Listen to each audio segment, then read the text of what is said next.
Assalamualaikum warahmatullahi wabarakatuh.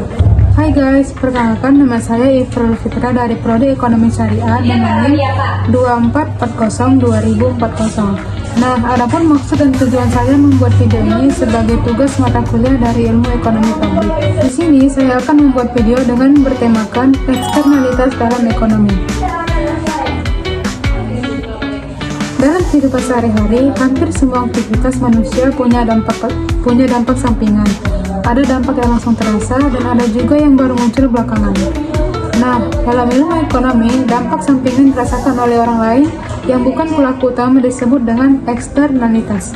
Eksternalitas adalah efek tambahan positif ataupun negatif yang muncul dari suatu kegiatan ekonomi dan memengaruhi pihak lain tanpa melalui proses pembayaran ataupun kompensasi.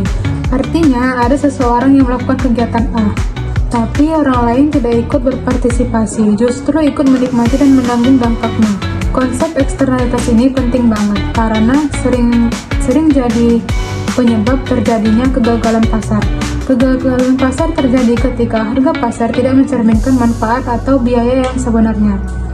Contohnya itu, harga barang mungkin jadi terlalu murah karena biaya kerusakan lingkungan yang tidak dimasukkan dalam harga.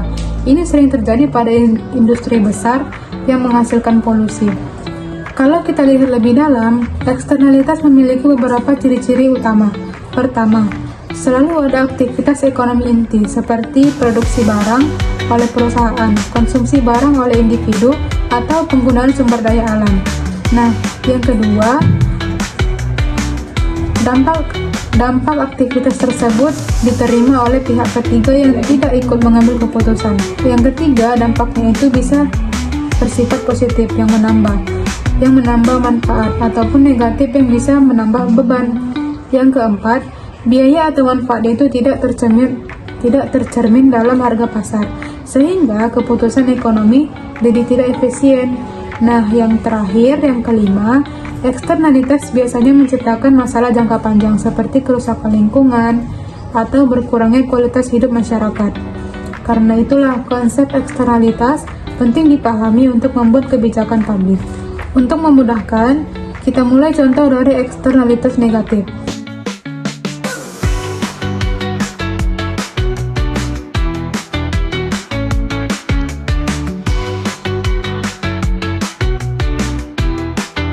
Contoh paling umum adalah polusi. Ketika pabrik memproduksi barang, pabrik tersebut mungkin dapat untung yang besar, tetapi udara yang tercemar akibat polusi itu dirasakan oleh warga sekitar. Nah, warga yang tidak ada hubungannya dengan pabrik bisa mengalami gangguan kesehatan. Dari gangguan kesehatan itu muncullah biaya pengobatan yang meningkat dan kualitas udara yang menurun.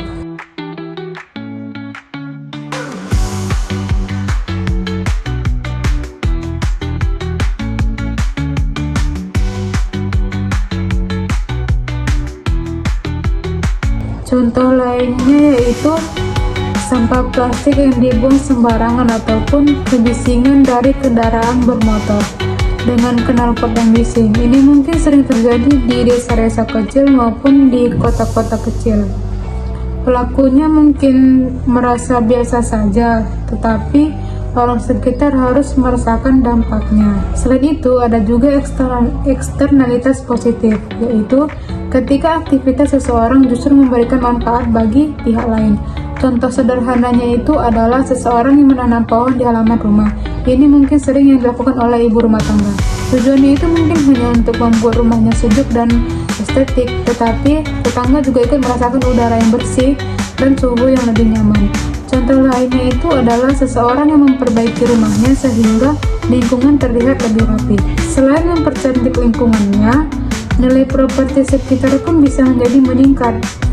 Dalam dunia pendidikan, orang yang belajar dan menjadi berpengetahuan juga memberikan eksternalitas positif karena orang tersebut bisa membantu masyarakat di sekitar dengan ilmunya. Untuk melihat dampaknya yang lebih detail, kita bisa bahas pengaruh eksternalitas terhadap ekonomi dan kehidupan masyarakat. Ketika eksternalitasnya negatif, biasanya timbul biaya sosial yang tinggi. Misalnya polusi udara yang menyebabkan biaya kesehatan meningkat dan produktivitas kerja menurun. Pencemaran sungai membuat nelayan kehilangan mata pencahariannya. Kemacetan lalu lintas menghabiskan banyak waktu yang seharusnya bisa digunakan untuk kegiatan produktif. Dampak-dampak ini menciptakan kerugian yang cukup besar bagi masyarakat dan negara. Sementara eksternalitas positif membuat masyarakat mendapatkan keuntungan tambahan. Misalnya, orang yang mengikuti vaksinasi bukan hanya melindungi diri sendiri, tetapi juga membantu mencegah penyebaran penyakit. Pemerintah yang membangun fasilitas publik seperti taman kota, perpustakaan umum, dan jalur hijau tidak hanya memberikan manfaat langsung kepada pengguna, tetapi juga meningkatkan kualitas udara, keestetikan suatu tempat tersebut, dan kenyamanan kota. Dampak positif seperti inilah yang membantu menciptakan lingkungan yang lebih sehat dan efisien. Dalam ekonomi, eksternalitas muncul dalam beberapa bentuk. Jenis yang pertama yaitu eksternalitas produksi, yaitu ketika kegiatan produksi suatu perusahaan memberikan dampak pada masyarakat. Contoh paling jelasnya itu limbah pabrik, asap industri, pencemaran air, hingga kebisingan. Jenis yang kedua itu adalah eksternalitas konsumsi, yaitu ketika konsumsi suatu barang oleh individu memberikan dampak pada orang lain. Misalnya, seseorang yang merokok di tempat umum, menggunakan pengeras suara yang terlalu keras, atau memelihara hewan pemeliharaan yang mengganggu tetangga. Selain itu, eksternalitas juga dapat diklasifikasikan menjadi eksternalitas positif dan eksternalitas negatif, tergantung apakah dampaknya menguntungkan atau merugikan. Melihat kehidupan sehari-hari, ada banyak kasus nyata yang sering kita temui. Salah satu yang sering kita bahas itu adalah pencemaran sungai. Ketika industri membuang limbahnya dengan sembarangan ke sungai, masyarakat di sekitar sungai kehilangan sumber air yang bersih akibat limbah tersebut. Nelayan tidak bisa menangkap ikan, petani kesulitan mengaliri sawahnya, dan warga yang tinggal di bantaran sungai mengalami masalah kesehatan. Ini adalah salah satu bentuk eksternalitas negatif yang dampaknya sangat besar bagi masyarakat sekitar. Contoh lainnya adalah penggunaan kendaraan pribadi yang terlalu banyak sehingga menimbulkan kemacetan dan pencemaran udara ataupun tersebut dengan polusi.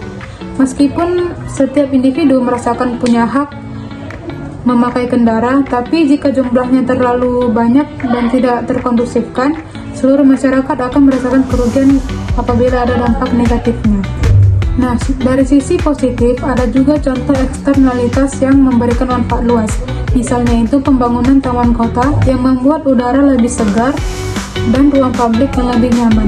Atau orang yang menyediakan lampu penerangan di depan rumah, atau membuat lingkungan yang lebih nyaman. Contohnya itu orang tua yang menyekolahkan anaknya dengan baik. Ketika anak tersebut tumbuh menjadi pribadi yang berpendidikan, manfaatnya tidak hanya untuk keluarga, tetapi juga untuk masyarakat. Nah, untuk kesimpulannya, eksternalitas itu menunjukkan bahwa kegiatan ekonomi tidak pernah berdiri sendiri, tetapi keputusan memiliki dampak yang mungkin dirasakan oleh banyak orang. Eksternalitas positif itu juga perlu diperkuat agar manfaatnya itu lebih luas. Sedangkan eksternalitas negatif itu harus dikurangi melalui regulasi, kebijakan lingkungan, dan kesadaran masyarakat. Dengan memahami eksternalitas, kita bisa membuat keputusan ekonomi yang lebih bijak dan menciptakan lingkungan yang lebih sehat, adil, dan berkelanjutan. Pada akhirnya, tujuan utama dari memahami eksternalitas ini adalah memastikan bahwa kegiatan ekonomi itu memberikan manfaat dan maksimal bagi masyarakat tanpa menimbulkan kerugian bagi pihak manapun. Terima kasih untuk materi yang saya sampaikan. Semoga bermanfaat bagi kita semua.